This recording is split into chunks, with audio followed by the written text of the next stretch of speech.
theoretically, we know how anti-gravity works, right? Yeah. Like Bob Lazar explained this. Okay. Now, Bob Lazar doesn't explain it. That's a whole other thing. Bob Lazar is not a physicist. Bob Lazar is what's called a useful idiot of the military-industrial complex who's been given a certain amount of information.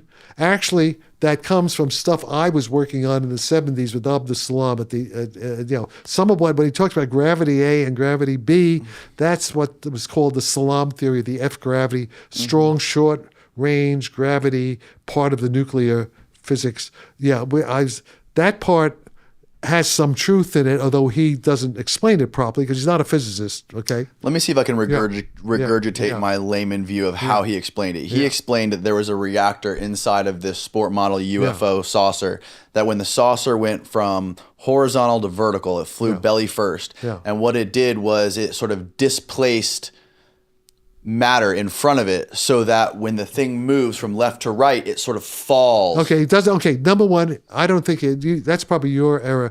I don't think he said matter. He said it displaces the vacuum, displaces the space itself. Yes, that's what I meant. Okay, yeah, not matter. That's different.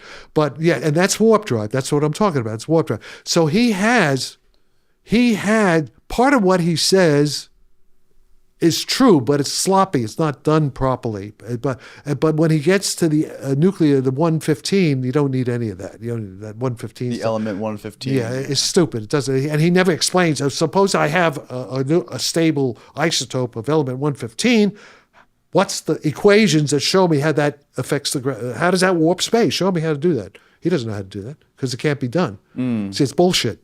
That's what's called pseudophysics. That's a story for idiots, but that's a story he's been given. He's like Benowitz, the Benowitz story. He's been, okay, I can see, I was, Lazar, he's like an all-American kid, and he's intelligent. He's a good salesman. He's articulate. Okay. He presents himself well, especially back in the 80s. And actually, he was into warp drive before I was. So